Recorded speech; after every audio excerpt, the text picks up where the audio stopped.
harrowing days of national sorrow reach their peak. After lying in state while 300,000 people filed silently past, the coffin of the king, surmounted by the imperial state crown, the orb and the scepter, is borne out of Westminster Hall. As the bells of Westminster Abbey peal their lament, it is placed on a gun carriage for the funeral procession through London.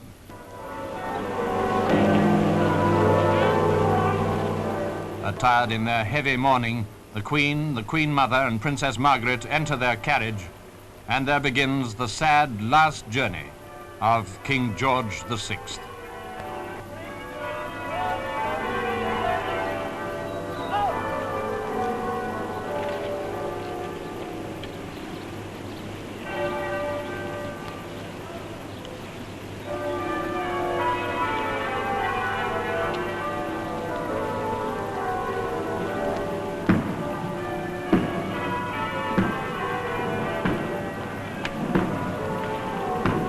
16 years ago, he walked behind this same gun carriage with his 3 brothers. The ceremonial in which he took part then is today for him. On foot behind the Queen's carriage walk his 2 surviving brothers, his son-in-law, and the Duke of Kent, his nephew. When his father died, how many of us had any conception what the ensuing 16 years would bring forth? The tumult and perils of another war were hidden in the dark future, the sacrifice in human lives symbolized by the cenotaph.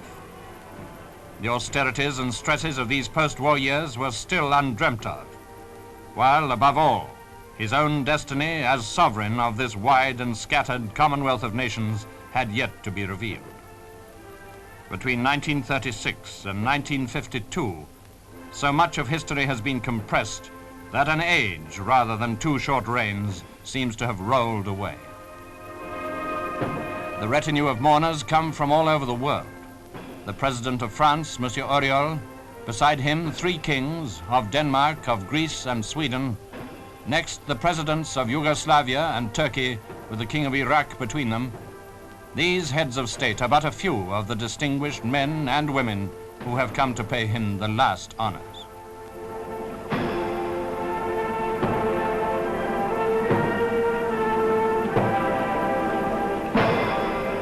As the procession winds through London, the solemnity of the occasion is matched by our thoughts. Our emotions too are stirred. How could they fail to be?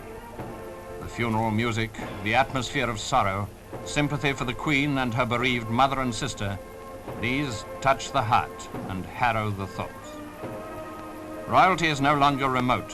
Films and radio now bring kings and queens into our daily lives. We see and recognize their qualities. The public has never been in doubt about the qualities, courageous and faithful, of him who rides here on his last journey. This is the testimony of one witness to his courage. During these last months, the king walked with death, as if death were a companion, an acquaintance whom he recognized and did not fear. In the end, death came as a friend.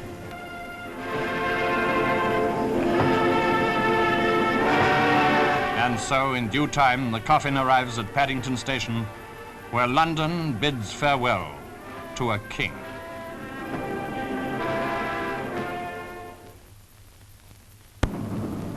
At Windsor, the arrival of the funeral train has been awaited in somber expectancy. Windsor knows the royal family as no other town knows them. Windsor is their home. Here at the end of their lives, our kings come home to be buried. As the cortege moves out of the station, all eyes turn on that lonely coffin, high and lifted up above its escort.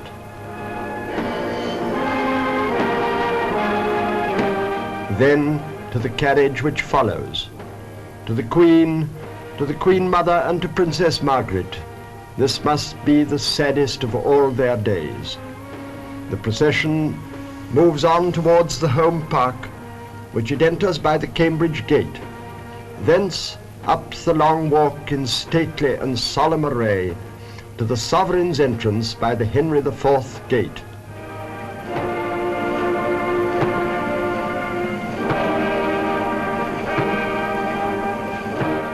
Now it is almost the last scene. On a perfect English winter's day, with the royal standard flying at full mast, the body of King George VI enters the castle grounds, where he will rest with his fathers in St. George's Chapel. He was a good man, has been the ordinary man's simple tribute. Others who had the privilege of knowing him personally speak of his steadfast courage under suffering, his sense of humor, his conscientiousness, his Christianity. All this rings true.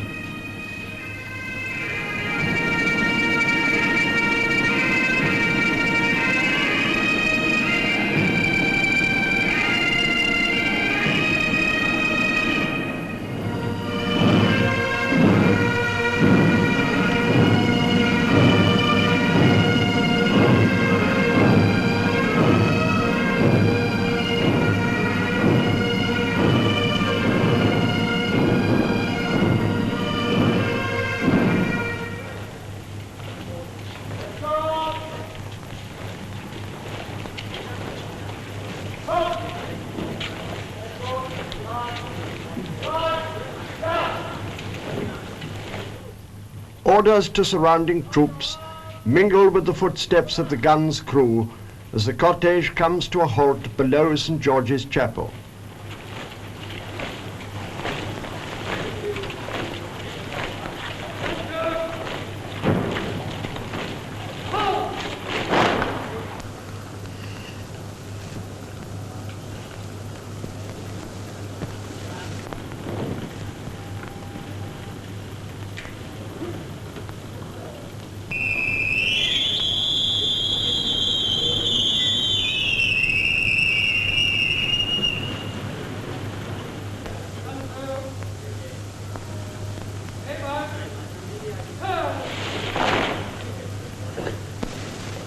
The Dean of Windsor, with the Archbishops of Canterbury and York, await the royal coffin at the head of the steps.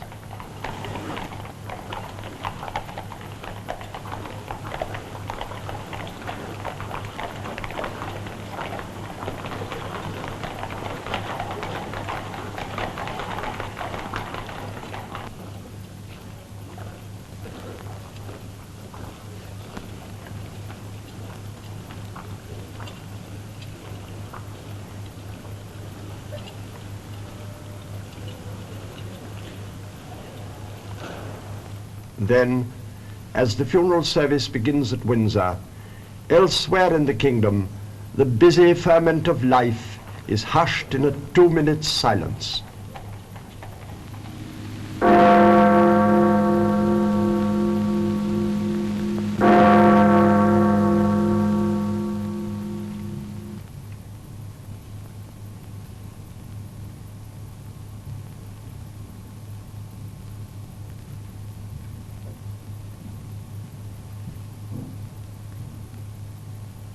Here, in Parliament Square, at the scene with which this sad film opened, the observance of the silent tribute is deeply impressive. And as his memory is revered by his people, up and down the country and throughout the empire, the picture of him which we cherish is of a man who did his kingly duty. For him, truly, the path of duty was the road to glory. Lord, now lettest thou thy servant depart in peace.